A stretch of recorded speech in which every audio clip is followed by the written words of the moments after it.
तो हेलो दोस्तों, तो आशीष वीडियो में आप सभी का एक बार फिर से स्वागत है। तो जैसे कि आप सभी को पहले होली की ढेर सारी शुभकामनाएं। तो क्या है, अभी होली के चक्कर में क्या वीडियो बन नहीं बन पा रही थी। तो जैसे कि जो पिछली जो कक्षाएं थी उसमें हमने देख लिए थे कि जो जीवन की उत्पत्ति किस प्रकार से हुई थी। इससे पहले हमने क्या देख लिए थे कि सौरमंडल का विकास कैसे हुआ था। फिर देखे थे कि तारों का जीवन काल कैसे होता है, तारों का जीवन काल कैसे होता है, लास्ट में वो कैसे ब्लैक होल या श्वेत वामन तारा में कैसे परिवर्तित हो जाते हैं। फिर हमने देख लिए थे कि सौरमंडल और पृथ्वी के जैसे अन्य ग्रहों का निर्माण किस प्रकार से हुआ था, ये देख लिए थे हमने। और पिछली वाली वीडियो में हमने देख लिए थे कि जीवन की जो उत्पत्ति थी, कैसे कैसे जीवन का विकास क्रम कैसे हुआ था, जीवन का विकास किस तरह से धीरे धीरे एक कोशिकीय जीव से लेकर मनुष्य तक की उत्पत्ति किस प्रकार से हुई थी, ये सब हमने देख लिए थे। तो आज का जो हमारा टॉपिक है पृथ्वी की आंतरिक संरचना, ठीक है। क्योंकि हमारी पृथ्वी है, अब पृथ्वी तो हमारी बहुत बड़ी है, लेकिन इसके बारे में हमको उतनी ज्यादा जानकारी अभी वर्तमान में उपलब्ध नहीं थी। तो जैसे कि अभी भी हमने क्या खुदाई, अभी जैसे कि पृथ्वी की जो आंतरिक भाग की जो संरचना है उसका अध्ययन अभी भी किया जा रहा है प्रॉपर तरीके से कि किस प्रकार से इसकी आंतरिक संरचना है।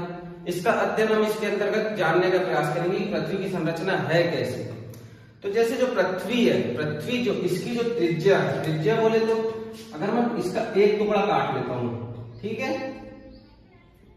एक टुकड़ा अगर मैं काट लेता हूं तो इसमें हम अगर पूरे भाग का अध्ययन करना है तो अगर मैं इसको 4 टुकड़े में बांट देता हूं, ऐसा 4 टुकड़े में बांट दूं तो चारों तरफ से एक टुकड़ा अगर खींचता हूं मैं, 1/4 हिस्सा जो बोलते हैं इसका 25% हिस्सा, अगर इसको एक हिस्सा खींच लेते हैं हम तो उससे हमको क्या है संपूर्ण पृथ्वी की जो जानकारी पता चल जाएगी। तो जो पृथ्वी की जो त्रिज्या है, पृथ्वी की जो त्रिज्या है 6370 किलोमीटर, 6370 या 71 कई जगह आपको और डाटा मिल जाएगा। 6370 किलोमीटर के पृथ्वी की त्रिज्या है। तो इसका जो अध्ययन करेंगे हम, तो इसके अध्ययन से क्या है हमको पृथ्वी की जो आंतरिक संरचना है उसके बारे में हमको जानने को मिल जाएगा। अब जैसे कि कोई केक का टुकड़ा है, जैसे कि आप देखोगे केक का टुकड़ा रहता है कोई, तो केक का टुकड़ा अगर उसको देखेंगे हम तो उसमें क्या है अलग अलग लेयर रहती है। जैसे कोई चॉकलेट फ्लेवर रह गया या वनीला जो भी रह गया, तो उसमें क्या अलग अलग, कोई व्हाइट लेयर, कोई सफेद लेयर हो जाएगी अपनी। तो उसमें क्या अलग अलग हमको दिखाई देती है, किसी में क्रीम ज्यादा रहती है, किसी में क्रीम कम रहती है क्रीम, ठीक है। तो वैसे क्या है पृथ्वी की जो संरचना है इसमें जो है कि जो आंतरिक भाग की जो संरचना है इसमें कहीं पर हमको ज्यादा ठोस दिखाई देती है पृथ्वी, और फिर कहीं पर हमको ज्यादा डेंस यानी अंदर जाने पर डेंसिटी, और फिर जैसे सुनने को मिलता है कि जो पृथ्वी का जो आंतरिक भाग है वो क्या है लावा से भरा हुआ है, या आंतरिक भाग इसका पिघली हुई अवस्था में, ठोस अवस्था में नहीं है, और जाना जाता है जिसमें टेम्परेचर हाई टेम्परेचर है। तो इसी के बारे में हम आज क्या है जानने का प्रयास करेंगे। तो इसको अब जानने का प्रयास ऐसे करें, अब पृथ्वी की जो त्रिज्या है लगभग 6500 किलोमीटर या 6300 किलोमीटर की इसकी त्रिज्या है। अब अभी तक जो सबसे अधिक खुदाई की गई है कहां की गई है, तो जैसे अफ्रीका में, दक्षिण अफ्रीका में क्या है सोने की खदानें होती है कुछ, दक्षिण अफ्रीका में सोने की खदानें होती है। तो वहां पर भी अभी सिर्फ खुदाई कहां तक की गई है, 3 से 4 किलोमीटर तक ही खुदाई की गई है। कहां पर, दक्षिण अफ्रीका में सोने की खदानों में खुदाई कहां तक की गई है, 3 से 4 किलोमीटर। वहीं पर आर्कटिक महासागर में, आर्कटिक महासागर में भी कहा गया एक प्रोजेक्ट है, मान के चलो deep ocean drilling project, deep ocean drilling project. तो इसके तहत भी क्या है समुद्र में, क्या है समुद्र में खुदाई की गई। तो वहां पर भी खुदाई कहां तक की गई, 12 किलोमीटर तक इसकी खुदाई की गई। और पृथ्वी की जो त्रिज्या है मान के चलिए तो कितनी है, 6371 किलोमीटर की त्रिज्या है इसकी। तो ऐसे में हम 12 किलोमीटर के हिसाब से तो ऐसा पता लगा नहीं पाएंगे कि पृथ्वी की जो त्रिज्या है और 12 किलोमीटर कहां, वो 6000 किलोमीटर और ये 12 किलोमीटर में। ऐसे में हम क्या पृथ्वी की जो संरचना उसका अध्ययन नहीं कर पाते। तो फिर पता कैसे चला कि पृथ्वी की त्रिज्या इतनी है, या फिर 6371 इसकी त्रिज्या है, पता कैसे चला। तो इसके लिए कुछ क्या है स्रोत है, इसके कुछ इसकी त्रिज्या ज्ञात करें और पृथ्वी की जो आंतरिक संरचना है इसकी जानकारी के लिए क्या है हमारे पास कुछ स्रोत है, मान के चले इसके स्रोत है। इसमें क्या है, एक प्रत्यक्ष स्रोत है, एक अप्रत्यक्ष। एक प्रत्यक्ष स्रोत है और एक अप्रत्यक्ष स्रोत है। प्रत्यक्ष स्रोत का मतलब ये होता है कि जिसको हम स्वयं आंखों से देखकर पता लगा सकते हैं कि हाँ इस प्रकार की संरचना पृथ्वी के अंदर हो सकती है। तो प्रत्यक्ष स्रोत के अंतर्गत हम क्या देखेंगे कि जिसको हम प्रत्यक्ष रूप से देखकर पता लगा सकते हैं कि इस प्रकार की संरचना पृथ्वी के अंतर्गत हो सकती है। जैसे इसमें क्या हो सकता है, ज्वालामुखी, भूकंप,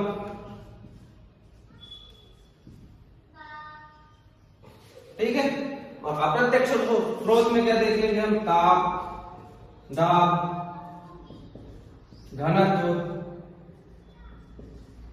इनके आधार पर हम क्या देख लेंगे, तापमान देखेंगे। जैसे कि हमको पता है कि जैसे जैसे हम पृथ्वी के अंदर जाएंगे तो क्या तापमान में बढ़ोतरी होती जाएगी। फिर दाब देखेंगे, प्रेशर, जैसे जैसे पृथ्वी के अंदर जाएंगे तो वो भी बढ़ते जाएंगे। डेंसिटी देखेंगे, जो हमारी जो क्रस्ट है, मेंटल है, कोर है, इनकी जो डेंसिटी है वो अलग अलग है। वहीं पर फिर ज्वालामुखी की उससे देख लेंगे हम लोग। फिर कुछ उल्कापिंडों का भी अध्ययन, उल्कापिंड का भी अध्ययन कर लेंगे हम। कुछ उल्कापिंडों का भी अध्ययन करेंगे, क्योंकि जब पृथ्वी का निर्माण हो रहा था तो उस समय क्या है, ढेर सारे उल्कापिंड जो है पृथ्वी पर आकर गिर रहे थे। तो कुछ चट्टानों का भी अध्ययन करेंगे, उससे भी हमको क्या पृथ्वी के संरचना के बारे में पता चल जाएगा। उल्कापिंड हो गए, फिर ज्वालामुखी हो गया, भूकंप से हो गया, भूकंप से जानकारी ले लेंगे हम लोग। फिर तो ये क्या है सब पृथ्वी की आंतरिक संरचना के लिए जो स्रोत है।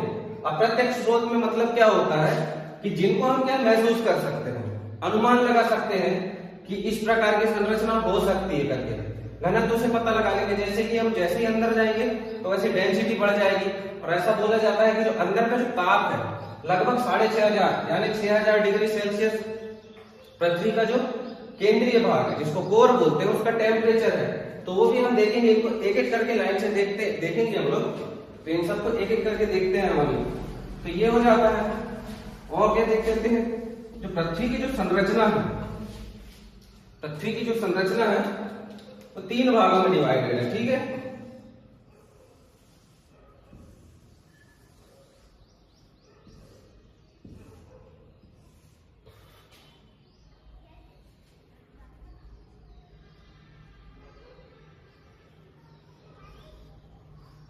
तो पृथ्वी का जो सबसे ऊपरी भाग है ना, पृथ्वी का जो सबसे ऊपरी भाग है उसको बोलते हैं भूपर्पटी। क्या बोलते हैं, भूपर्पटी है, क्रस्ट इसी को बोलते हैं, क्रस्ट। सबसे ऊपरी भाग को क्या बोलते हैं, क्रस्ट बोलते हैं, ठीक है। उसके बाद इसको बोलते हैं प्रवाह, इसको रोड या इसी को कोर भी बोल देते हैं। इसको कोर, इसी को बोल देते हैं। इसको क्या बोल देते हैं, भूपर्पटी, क्रस्ट या प्रवाह, या इसी को बोल देते हैं मेंटल, या इसी को बोल देते हैं कोर। तो ये पृथ्वी की क्या है, 3 संरचना हो जाती है, 3 भाग हो जाते हैं। जो सबसे ऊपरी भाग है ऐसा कहा जाता है, इसकी डेंसिटी सबसे ज्यादा है। और यहाँ पर जो सबसे ज्यादा पदार्थ पाए जाते हैं, यहाँ पर इसी को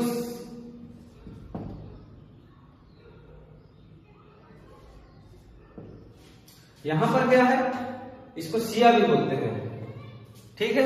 इसमें क्या है, सिलिकॉन प्लस एल्यूमिनियम की मात्रा बहुत अधिक पाई जाती है। पृथ्वी के जो ऊपरी भाग है, क्रस्ट वाला हिस्सा है, यहाँ पर सिलिकॉन प्लस एल्यूमिनियम की मात्रा अधिक पाई जाती है। इसको क्या बोलते हैं, सिया बोलते हैं, ठीक है, सियाल बोलते हैं मतलब। और दूसरी भाग में क्या है,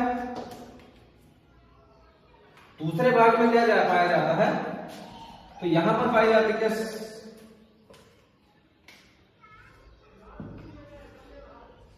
तो यहां पर जो पहली भाग है इसको क्या बोलते हैं, सियाल बोलते हैं, ठीक है। सियाल, यहां पर सिलिकॉन प्लस एल्यूमिनियम की मात्रा बहुत पाई जाती है, इस कारण इसको सियाल बोलते हैं। दूसरे में इसको बोलते हैं सीमा।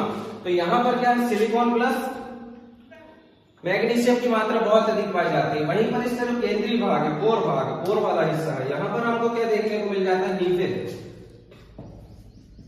यानी कि निकेल और लोहे की मात्रा यहाँ पर अधिक पाई जाती है, ऐसा बोला जाता है यहाँ पर। तो ये हो जाता है पृथ्वी के 3 भाग हो जाते हैं। पहला भाग हो जाता है क्रस्ट, मेंटल, कोर, ये इसी को बोलते हैं भूपर्कटी प्रवाह नोड बोलते हैं। इसको पहले भाग को क्या बोलते हैं, सियाल बोलते हैं। यहाँ पर क्या सिलिकॉन प्लस एल्यूमिनियम की मात्रा बहुत अधिक पाई जाती है। दूसरे में क्या हो जाता है, सीमा हो जाता है। तो यहाँ पर क्या है, सिलिकॉन प्लस मैग्नीशियम की मात्रा बहुत पाई जाती है। इसके बाद लास्ट वाला जो रहता है, तो यहाँ पर क्या है, निकिल प्लस फेरिक ऑक्साइड या लोहे की मात्रा अधिक पाई जाती है। ठीक है, तो ये याद रखिए पृथ्वी की जो 3 संरचना है वो क्या है, 3 भागों में विभाजित है, ऊपरपट्टी, प्रवाह कोर या क्रस्ट, मेंटल, कोर। तो हम क्या है अब इसके बारे में अच्छे से जानने का प्रयास करते हैं। अब हम क्या है, इनके जो प्रत्यक्ष और अप्रत्यक्ष स्रोत हैं उनके बारे में देख लेते हैं। तो स्रोत कौन कौन से, पृथ्वी की आंतरिक संरचना के बारे में स्रोत हमने कौन कौन से देख लिए हैं।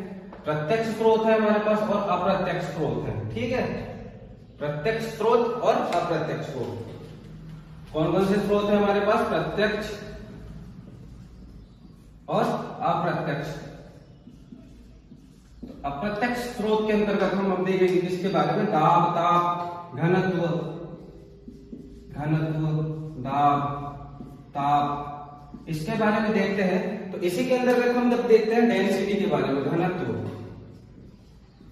तो ऐसा कहा जाता है कि जो डेंसिटी है पृथ्वी के ऊपरी भाग यानी कि क्रस्ट से कोर की तरफ जाने पर जो डेंसिटी है वो क्या बढ़ जाती है। तो ऐसा कहा जाता है कि जो पृथ्वी के जो ऊपरी सतह है वहां पर जो अणु है वो कुछ अलग प्रकार के हैं, और वहीं पर अगर जो पृथ्वी से अंदर की तरफ जाते हैं तो वहां के जो पदार्थ है उनमें जो डेंसिटी है वो क्या है, अलग प्रकार की है। डेंसिटी मतलब कि जैसे जो अणु है, जैसे कि 1 किलो लोहा हो जाता है वहीं पर ये 1 किलो कपास हो जाता है हमारे पास। ठीक है, तो कपास में क्या है, जो अणु है, मान के चलिए कपास के जो कण है वो क्या है, दूर दूर दूर दूर हो जाते हैं। इस कारण वो क्या है, हमें बड़ा दिखाई देता है। वहीं पर अगर जो लोहे के जो कण है, लोहे के जो कण है वो पास पास पास पास में है। इसके कण क्या है, एकदम पास पास में लोहे के कण हमारे पास, और वहीं पर जो कपास के कण है वो क्या है, दूर दूर दूर दूर है। तो क्या है, इसी को बोलते हैं डेंसिटी। तो लोहे की डेंसिटी किससे, कपास से ज्यादा हो गई। तो ऐसे ही कहा जाता है कि जो पृथ्वी के जो पृष्ठ भाग है वहां से अगर हम अंदर की तरफ कोर की ओर अध्ययन करेंगे तो ऐसा पता चला कि जो घनत्व है वो क्या अंदर की ओर जाने पर बढ़ता है।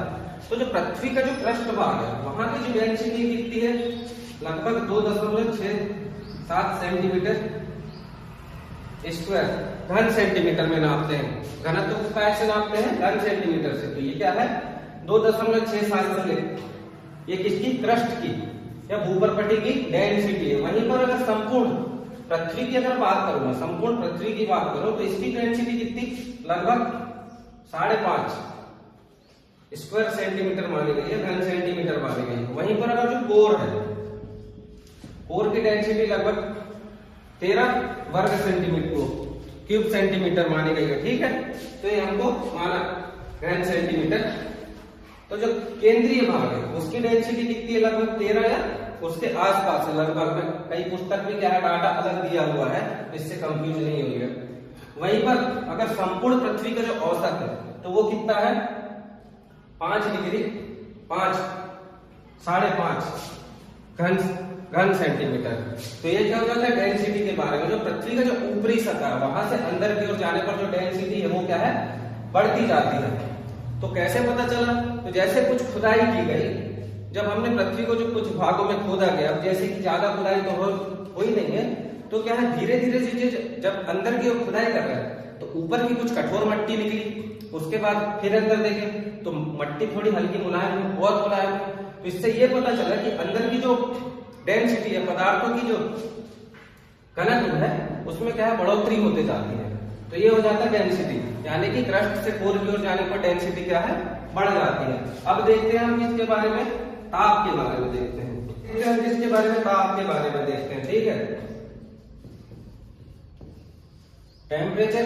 तो टेम्परेचर के बारे में जब अध्ययन किया गया पृथ्वी के, तो जो पृथ्वी की जो ऊपरी सतह है यानी कि क्रस्ट वाला हिस्सा है वहां से जो आंतरिक भाग है यानी कोर की तरफ जाने पर जो तापमान भी है वो भी बढ़ता है। तो बोले अच्छा, डेंसिटी भी बढ़ रही है, ताप भी बढ़ रहा है, वो घनत्व भी बढ़ रहा है, ताप भी बढ़ रहा है। तो कैसे, तो जब पृथ्वी का जब निर्माण हो रहा था तो ऐसा कहा जाता है कि पृथ्वी क्या रक्त तप्त आग का गोला थी। तो जब वो धीरे धीरे जब ठंडी होने लगी तो जो उसका जो ऊपरी हिस्सा था, ऊपरी कवच है, ऊपरी आवरण था, वो पहले ठंडा हुआ।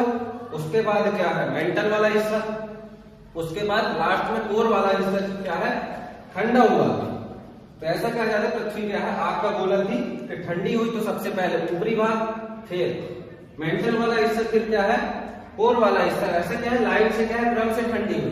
तो इस कारण क्या होता है, जो पृथ्वी का जो सबसे ऊपरी वाला भाग है वहां पर तापमान क्या है, कम रहता है। ताप क्या है वहां पर ऊपरी भाग में, क्रस्ट में, क्रस्ट वाले जो हिस्सा है वहां पर ताप कम रहता है। उसके बाद नीचे प्रॉपर जाने पर तापमान क्या है, तापमान में लगातार बढ़ोतरी होते जाती है, ताप बढ़ते जाता है। तो ऐसा कहा जाता है कि जो 32 मीटर जाने पर अगर हम ताप से, पृथ्वी से अगर तुम 32 मीटर की खुदाई करोगे तो वहां पर आपको क्या है 1 डिग्री सेल्सियस की बढ़ोतरी देखने को मिल जाएगी। वहीं पर अगर मैं इसको अगर कर लूं 32 को, अगर इसको मैं 100 मीटर कर लूं, 100 मीटर कर लूं तो यहां पर हमको कितने डिग्री टेम्परेचर बढ़ जाएगा, तो 3 डिग्री में लगभग हमको टेम्परेचर यहां पर बढ़ जाएगा। वहीं पर अगर इसको 1 किलोमीटर कर लेता हूं मैं, इसी को अगर मैं 1 किलोमीटर या 1000 मीटर कर लेता हूं, है ना, या 1 किलोमीटर कर लूं तो कितना हो जाएगा, 30 डिग्री सेल्सियस बढ़ जाएगा। तो बोले ठीक है। तो ऐसे ही कहा गया कि 100 किलोमीटर तक लगातार इस प्रकार से बढ़ता है, 100 किलोमीटर तक टेम्परेचर ऐसे ही बढ़ता है। उसके बाद 100 से 200 किलोमीटर तक, 100 से 200 किलोमीटर तक टेम्परेचर क्या है, 2 डिग्री सेल्सियस बढ़ोतरी होती है। वहीं पर 300 से आगे तक क्या है, 1 डिग्री सेल्सियस बढ़ोतरी होती है। तो ऐसा कहा जाता है कि जब अंत तक पहुंचते तक ऐसा आगे तक लगभग 6000 डिग्री सेल्सियस पहुंच जाता है। तो ऐसा क्या है कि 6000 डिग्री तक जब कोर का जो टेम्परेचर है या कोई भी पदार्थ हो, तो उस अवस्था में क्या है कि वो अपनी जो ठोस अवस्था है उसमें रह ही नहीं पाएगा, वो क्या है गल जाएगा। इतना ज्यादा टेम्परेचर में 6000 डिग्री सेल्सियस में कोई भी पदार्थ को क्या है गलित अवस्था में जाएगा। लेकिन तो बोले तो उस हिसाब से तो वहां पर अंदर नदियां बहना चाहिए, लेकिन जो डेंसिटी है, ऊपर जो पदार्थ है उनका जो घनत्व है वो उसको दबा कर रखता है, ताप, जिस कारण क्या है उसको आयतन की जगह नहीं मिल पाती, वो फैल नहीं पाता। इस कारण क्या है वो ठोस अवस्था में। तो ऐसा कहा जाता है कि जो आंतरिक भाग है उसका, कोर का वाला हिस्सा है उसका जो आंतरिक भाग है वो ठोस अवस्था में, ऐसा कहा जाता है। तो टेम्परेचर अधिक है, लेकिन ऊपर जो डेंसिटी वाले जो पदार्थ है उनके दबाव के कारण तो वहां पर क्या है फैल नहीं पाता, आयतन की जगह नहीं मिल पाती।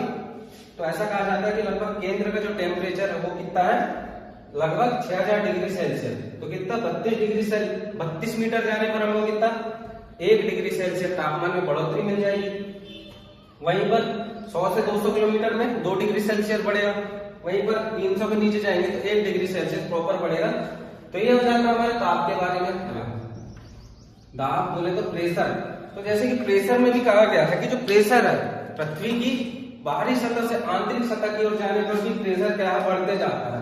दाब कैसे बढ़ते जाता है, अगर हम पृथ्वी के ऊपर है, जैसे पृथ्वी के ऊपर बहुत सारे पहाड़ है, नदी है या महासागर है, महाद्वीप है, तो उसका जो दबाव पड़ेगा पृथ्वी के, तो अंदर जो पदार्थ होंगे ऑटोमेटिक उनके ऊपर दबाव पड़ेगा। तो उस कारण क्या है अंदर जो पदार्थ है उसमें डेंसिटी में क्या फर्क आ जाता है। तो दबाव भी क्या है पृथ्वी की क्रस्ट से कोर की ओर जाने पर भी क्या है हमको दबाव में बढ़ोतरी देखने को मिलती है। तो ये भी हमको पता रहना चाहिए। तो इस कारण क्या है महासागर हो गए, महाद्वीप इतने सारे हैं, तो इसके से क्या है अंदर की ओर जाने पर क्या है हमारे पास दबाव क्या है, दबाव में बढ़ोतरी देखने को मिलती है। ठीक है, ये भी हो जाता है हमारा कि क्रस्ट से कोर की ओर जाने पर जो क्या है डेंसिटी दबाव में बढ़ोतरी हो जाती है। ठीक है, दबाव अब देखते हैं हम इसके बाद पृथ्वी की जो आंतरिक संरचना, उसके बाद फिर हम देखेंगे अप्रत्यक्ष स्रोत। प्रत्यक्ष स्रोत इसके बाद देखेंगे। पहले हम क्या है इसकी आंतरिक संरचना देख लेते हैं कि वो किस किस प्रकार की है। क्रस्ट, मेंटल, कोर, इसको बना के देख लेते हैं। ठीक है, हम किसकी पृथ्वी की आंतरिक संरचना, जो वास्तव में पृथ्वी की आंतरिक संरचना है, तो जैसे ये पृथ्वी है हमारी, तो अगर हम इसका एक भाग का हिस्सा अगर अध्ययन कर लेते हैं तो हमको क्या संपूर्ण पृथ्वी के बारे में जानकारी मिल जाएगी। तो त्रिज्या कितनी हमारी 3700 71 किलोमीटर इसकी त्रिज्या है। तो इस त्रिज्या क्या है, जो पृथ्वी है, इसके आंतरिक भाग को क्या है, हमने आंतरिक भाग का अध्ययन करेंगे तो इसको क्या, पृथ्वी को कई सारे हिस्सों में विभाजित कर दिया गया है। जैसे हमको पता है पृष्ठ, मेंटल और कोर के हिस्से में, है ना। तो जो शुरू का जो हिस्सा रहता है, ऊपरी हिस्सा, जिसको हम बोलते हैं क्रस्ट बोलते हैं, क्या उसको भी दो भागों में विभाजित किया गया है। पहला जो हिस्सा है इसको बोलते हैं क्रस्ट या अपर क्रस्ट बोलते हैं, ऊपरी क्रस्ट बोलते हैं। तो यहीं पर क्या है, हमारे बहुत सारे महासागर महाद्वीप स्थित हैं। यहीं पर क्या है, हमारे बहुत सारे महासागर महाद्वीप पहाड़ ये सब क्या है, यहीं पर स्थित है। और जो बोला जाता है कि इसकी जो मोटाई है लगभग कितनी है, 33 किलोमीटर। इसकी मोटाई कितनी, इसकी 33 किलोमीटर इसकी मोटाई है। और वहीं पर जो इसका जो निर्माण हुआ है वो किससे हुआ है, ग्रेनाइट चट्टानों से हुआ है। किससे हुआ है, ग्रेनाइट चट्टानों से। और वहीं पर इसका जो पृथ्वी का जो ऊपरी हिस्सा है, पृष्ठ का ऊपरी हिस्सा, महाद्वीपों का जो निर्माण है, महाद्वीपों का निर्माण किससे हुआ है, महाद्वीपों का निर्माण हुआ है किससे, ग्रेनाइट चट्टानों से हुआ। ठीक है। उसके नीचे क्या है, उसके नीचे क्या है, लोअर क्रस्ट। लोअर क्रस्ट है जहां पर हमारे क्या है, महासागर, जिससे महासागरों का निर्माण। ये क्या है, बेसाल्ट चट्टानों से किसका निर्माण हुआ है, निचली क्रस्ट का या लोअर क्रस्ट का। जब ये दोनों जो हमारी जो ऊपरी क्रस्ट और निचली क्रस्ट है, इसके बीच में क्या है, असंबद्धता पाई जाती है। असंबद्धता का मतलब ये होता है कि जो ऊपरी परत है और निचली परत के बीच का जो एक संक्रमण क्षेत्र होता है, क्या, एक ऊपरी परत एक निचली परत, ऊपरी प्लस निचली, ऊपरी प्लस निचली परत का एक संक्रमण क्षेत्र होता है। क्या संक्रमण क्षेत्र होगा, यहां पर जैसे कोई ऊपरी परत है या निचली परत है, तो इस क्षेत्र में क्या है, दोनों के लक्षण पाए जाते हैं उस परत में। उसी को हम क्या बोलते हैं, असंबद्धता या डिस्कॉन्टिन्यूटी बोलते हैं। तो असंबद्धता किसको बोलते हैं, जो ऊपरी परत या निचली परत, दो परतों के बीच में क्या है, दो परतों के बीच का संक्रमण क्षेत्र, जिसको बोलते हैं हम लोग क्या, असंबद्धता। तो जो हमारी अपर क्रस्ट और लोअर क्रस्ट, उसके बीच में कौन सी असंबद्धता पाई जाती है, तो कोनार्ड असंबद्धता। कौन सी, कोनार्ड असंबद्धता पाई जाती है। किस किस के बीच में पाई जाती है, अपर क्रस्ट और लोअर क्रस्ट। इसकी मोटाई कितनी, 33 किलोमीटर, लगभग 33 से 35 किलोमीटर। अलग अलग पुस्तकों में इसका अलग अलग डाटा मिल जाएगा। वहीं पर 33 किलोमीटर से 100 किलोमीटर या 120 किलोमीटर तक दुर्बलता मंडल पाया जाता है। तो यहाँ पर क्या है, हमारी जो प्लेटें हैं, यहाँ पर हमारी विभिन्न प्रकार की प्लेटें, जिसपे हमारे जितने भी जो महाद्वीप है, हमारे एशिया, अफ्रीका, जितने भी हमारे महाद्वीप हैं, सब क्या है, प्लेटों के रूप में बटे हुए हैं। तो ये प्लेटें क्या है, कभी कभी घर्षण करती है या कभी एक दूसरे के ऊपर चले जाती है, कभी नीचे। तो क्या जो भारी प्लेट है कभी अंदर चले जाती है, ऊपर प्लेट उसके ऊपर चढ़ जाती है। तो इससे क्या है, प्लेटों में जो घर्षण होता है, तो उससे क्या है, जो निचला हिस्सा है हमारा, ये वाला निचला हिस्सा हल्का क्या है, तरल पदार्थ का घर्षण होते रहता है उसमें, तो उसका कारण तरल पदार्थ होते हैं। इसी को बोलते हैं दुर्बलता मंडल, स्टेनोस्फीयर बोलते, इसी को दुर्बलता मंडल बोलते हैं। ठीक है, लिख लीजिएगा इसको। और वहां से फिर क्या है, 200 से लेकर 700 किलोमीटर तक अपर मेंटल पाया जाता है, या इसी को प्रवाह बोलते हैं। 200 से लेकर 700 किलोमीटर तक अपर मेंटल पाया जाता है। वहीं पर 700 से लेकर फिर 2900 किलोमीटर तक लोअर मेंटल पाया जाता है। तो ये हो जाता है। तो जो हमारी जो क्रस्ट हो जाती है, upper mantle plus lower crust, इसके बीच में भी एक असंबद्धता पाई जाती है। तो जिसको क्या बोलते हैं, मोहो असंबद्धता। इसको क्या बोलते हैं, अपर मेंटल और लोअर क्रस्ट के बीच में एक असंबद्धता पाई जाती है, जिसको बोलते हैं मोहो असंबद्धता। वहीं पर इसके बाद और देख लेंगे, क्योंकि इससे एग्जामिनर यानी कि एग्जाम में रिलेटेड क्वेश्चन आ सकते हैं। तो आपको पता होना चाहिए कि पहले असंबद्धता क्या किसे कहते हैं, दो परतों के बीच में जो संक्रमण क्षेत्र आता है वो हो जाता है, तो उसको बोलते हैं असंबद्धता, जहां दोनों के लक्षण दिखाई देते हैं। तो वहीं पर अपर मेंटल और लोअर मेंटल के बीच में एक असंबद्धता पाई जाती है, जिसको बोलते हैं रेपेटिव असंबद्धता। किसके बीच में, अपर मेंटल और लोअर मेंटल के बीच में असंबद्धता पाई जाती है, जिसको रेपेटिव असंबद्धता कहते हैं। वहीं पर लोअर मेंटल और आउटर कोर, यानी कि लोअर मेंटल और आउटर कोर के बीच में एक असंबद्धता पाई जाती है, जिसको बोलते हैं गुटेनबर्ग असंबद्धता। इसको लोअर मेंटल और आउटर कोर के बीच में असंबद्धता पाई जाती है उसको गुटेनबर्ग असंबद्धता बोलते हैं। वहीं पर आउटर कोर और इनर कोर के बीच में जो असंबद्धता पाई जाती है उसको लेहमन असंबद्धता पाई जाती है। तो ये सब क्या है, असंबद्धता आपसे पूछी जा सकती है कि कौन सी असंबद्धता आउटर कोर और इनर कोर को अलग करती है, या फिर पूछ लेगा अपर मेंटल और लोअर मेंटल को कौन अलग करती है। वहीं पर पूछ लेगा कि कोर और मेंटल को यानी कि प्रवाह और कोर को अलग कौन कर रहा है, कोर और मेंटल को अलग कौन करती है, तो गुटेनबर्ग असंबद्धता करती है। तो ये सभी क्या है, असंबद्धता आपको पता होना चाहिए। तो ये क्या है, पृथ्वी की जो संरचना होती है इस चित्र का हम अध्ययन कर लिए। इसमें हमने देख लिया कि पृथ्वी की जो कितनी 3 प्रकार की जो पृथ्वी जो है 3 भागों में बटी हुई है, क्रस्ट मेंटल कोर, उसमें भी क्या है हमने असंबद्धता देख ली है कि हमारे कितनी असंबद्धता पाई जाती है, किस किस के बीच में कौन सी असंबद्धता पाई जाती है, ये हमने देख लिए। और इसके बाद लेहमन असंबद्धता किस किस को अलग करती है, आउटर कोर और इनर कोर को। हम क्या है पिछली उसमें देख लिए थे हमने अप्रत्यक्ष ताप दाब घनत्व के बारे में हमने देख लिए थे कि जो डेंसिटी है वो आंतरिक भाग में जाने पर बढ़ रही थी, फिर दाब देख लिए थे वो भी अंदर जाने पर बढ़ रहा था। उसके बाद हमने पृथ्वी की संरचना देख ली।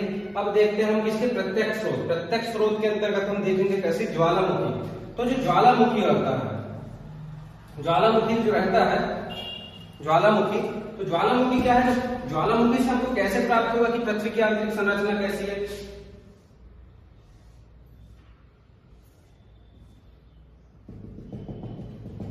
तो ज्वालामुखी क्या है, जब पृथ्वी के जो आंतरिक भाग में जो मैग्मा निकलता है, मैग्मा जब निकलता है तो वो क्या है पृथ्वी पर फैल जाता है। तो क्या है उसका जो टेम्परेचर रहता है हाई टेम्परेचर रहता है, और जब वो बाहर निकला तो वहां की जो डेंसिटी है, जो वहां के जो पदार्थ है उसकी जो डेंसिटी यहाँ पर जो उपस्थित जो तत्व है या पदार्थ है उनकी डेंसिटी से ज्यादा थी।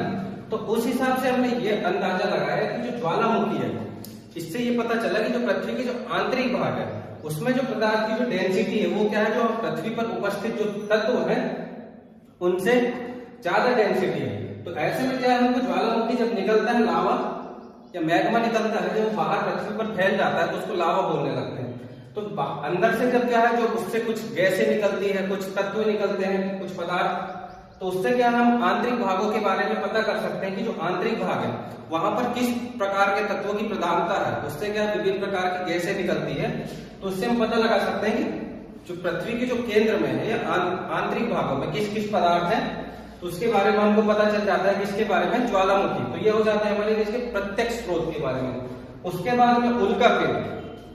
उल्कापिंड जब ऐसा कहा जाता है कि जब पृथ्वी जब बन रही थी, रक्त तप्त आग का गोला था, रक्त तप्त आग की गोला थी, तो उस समय क्या है जो कुछ पिंड थे, कुछ कण थे, बड़े बड़े कुछ पिंड थे, वो क्या है ढाए ढाए पृथ्वी पर आके गिर जा रहे थे, कोई इधर से आ रहा है कोई इधर से आ रहा है। तो हमने ये सोचे कि ये जब उल्कापिंड जब हमारी पृथ्वी पर आकर गिरे तो ऐसा भी तो हो सकता है कि अंदर भी इस प्रकार के कुछ तत्व पाए जाएंगे। अगर हम कुछ उल्कापिंडों का अध्ययन कर लेते हैं तो हमको क्या है उससे जानकारी प्राप्त हो जाएगी। तो पृथ्वी जब बन रही थी उसकी ऊपरी लेयर या ऊपरी क्रस्ट पर कई सारे क्या उल्कापिंड आकर गिरे, कुछ बड़े बड़े साइज के थे, कुछ छोटे साइज के, कुछ बड़े। तो इससे भी क्या है हम इसका अंदाजा लगा सकते हैं कि अगर किसी एक उल्कापिंड का अध्ययन किया जाए तो उसके बारे में हमको जानकारी मिल सकती है।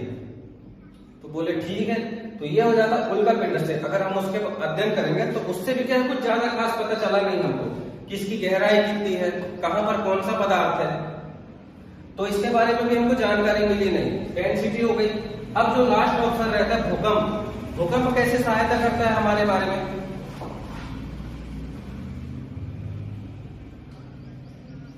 अब जो लास्ट ऑप्शन बच जाता है कौन सा हमारा, भूकंप तरंगे। तो भूकंप तरंगे क्या है, भूकंप तरंगे कुछ ऐसी तरंगे हो जैसे एस तरंग, पी तरंग। तो ये जो तरंगे होती है कुछ, तो ये क्या है ठोस में भी चल जाती है, द्रव में भी चल जाती है, गैस में भी चल जाती है।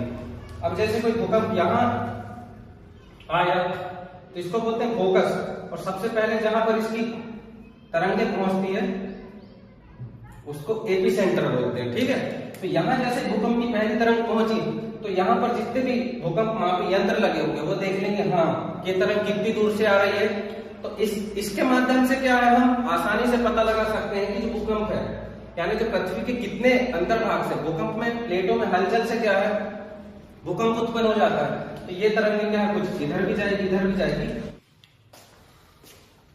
तो ठीक है, अब देखते हैं किसके बारे में, भूकंप के बारे में। किसके बारे में, भूकंप के बारे में।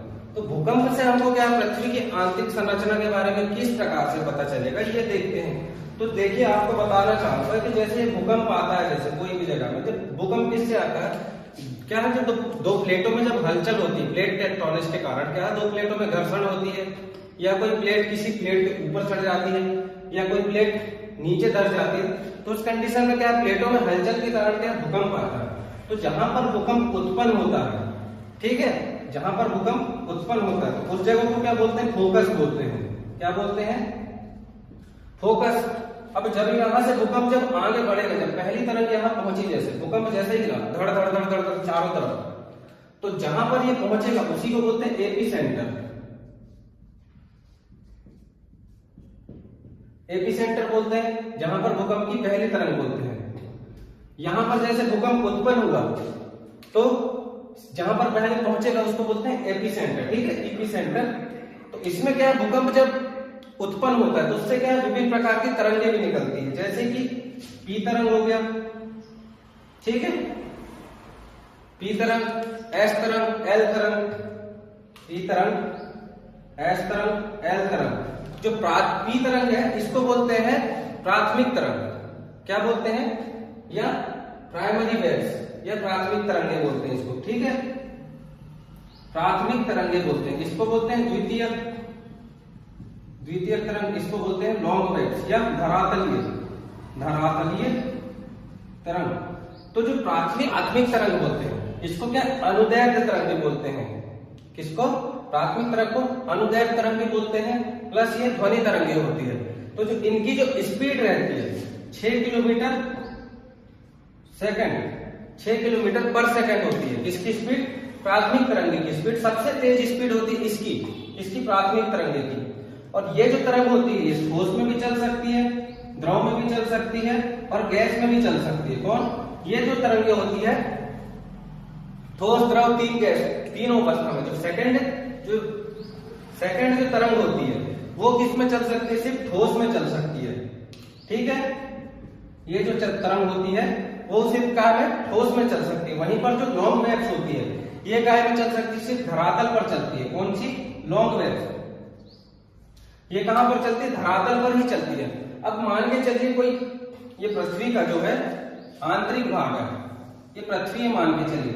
अब यहां से जैसे भूकंप उत्पन्न होगा, अब जैसे यहां से भूकंप उत्पन्न हुआ तो सबसे पहले ये यहां जाएगा। अब जैसे कि हमको पता है पृथ्वी का जो ये वाला हिस्सा, ये क्या है, आंतरिक भाग, जैसे कि हमको पता है कि जो कोर वाला हिस्सा है वो क्या है, तरल अवस्था में है, क्या है, वहां पर लिक्विड अवस्था में ऐसा कहा जाता है। तो जैसे कि यह भूकंप जब यहां से निकलेगा तो एस तरंगे और पी तरंगे जो है हमारी, एस तरंगे जैसे एस तरंगे, तो ये यहां से आएगी, ये तरंगे यहां से निकल जाएंगी, ठोस ठोस में चल सकती है, सिर्फ ये ठोस ठोस में जा रही है। जैसे ये कौन सी होती है, एस तरंगे। और जो प्राइमरी जो तरंगे, प्राथमिक तरंगे, वो क्या है, ठोस, द्रव, गैस तीनों में चल जाएगी। तो ये कुछ इस तरह से चले जाएगी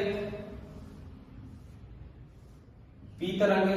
अब ये जो पी तरंगे है तो ये क्या है, ठोस में भी चल जाती है, द्रव में भी, गैस में भी। अब यहां से चलेगी, ये कुछ इस तरह से मुड़ जाएगी, यहां से आके ये द्रव में भी चल जाएगी, ये इस तरह से क्या है, कुछ आ जाएगी।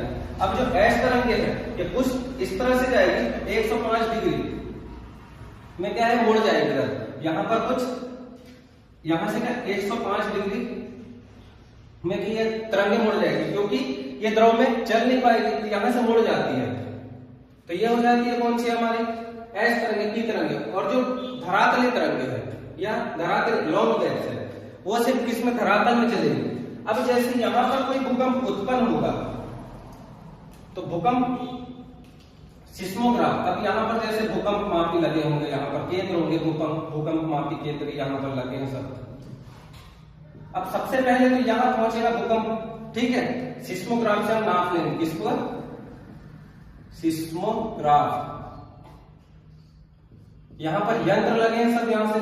अब जैसे ये भूकंप यहाँ से पहुंचेगा, फट से यहाँ पकड़ लेंगे कि हाँ भूकंप यहाँ आया। अब फिर यहाँ वाले बोलेंगे यहाँ आ गया, यहाँ बोलेंगे इतने दूर से आ रही है, यहाँ से आई, तो यहाँ से ही पहुंचेगी, फिर यहाँ पहुंचेगी। तो इस हिसाब से हम लोग क्या है पता लगा लेंगे कि जो भूकंप आया, अब यहाँ से जैसे ही पहुंचेगा, हाँ यहाँ से तरंगे आ रही, तीन तरंगे हमको यहाँ से प्राप्त हो रही है, ऐस तरंगे हमको यहाँ पहुंचेगी। बोलेंगे यहाँ वाले बोलेंगे हमको तो भैया मिल ही नहीं पा रही यहाँ पर, कि ऐस तरंगे पी तरंगे यहाँ पर नहीं मिल पा रही है। तो ये हो जाएगा। इससे क्या है, तो भूकंप क्या है, भूकंप की जो तरंगे है, प्राथमिक तरंगे, द्वितीयक तरंगे, तो इसके माध्यम से हम पता लगा सकते हैं कि जो प्राथमिक, जो पृथ्वी की जो आंतरिक संरचना है वो किस प्रकार से है। चूंकि अब यहाँ से भूकंप निकलेगा तो जो पी तरंगे हैं वो तो क्या है, ठोस में भी चल सकती है, द्रव में भी, गैस में भी, लेकिन जो द्रव में जब आएगी वो तो हल्की क्या है अपनी उससे डगमगा जाएगी। डगमगा जाएगी कहां पर, द्रव में आके। तो यहां से हल्का क्या है 45 डिग्री पर मुड़ जाती है, तो क्या है हल्की ये तिरछी हो जाती है। तो ये हो जाता है हमारा, किससे, भूकंप से हमको पता चल जाता है कि भूकंप के माध्यम से हमको पता चल जाता है कि जो भूकंप की जो पृथ्वी की जो आंतरिक संरचना है वो किस प्रकार की है। तो यह भी आपको पता होना चाहिए। तो ठीक है, ये हो जाता है हमारा पृथ्वी की आंतरिक संरचना। जो इंपॉर्टेंट क्वेश्चन है वो इससे शायद आए, क्योंकि हम भूकंप को आने वाली कक्षा में क्या है विस्तारित रूप से, विस्तृत रूप से पढ़ेंगे। तो इसके बारे में, भूकंप के बारे में अच्छे से जानेंगे हम लोग। ठीक है, तो ठीक है, ये हो जाता है हमारी पृथ्वी की आंतरिक संरचना। तो प्लीज वीडियो को लाइक, शेयर एंड सब्सक्राइब जरूर करिए, ताकि हम आने वाली वीडियो में और अच्छे से वीडियो बना सकें। धन्यवाद।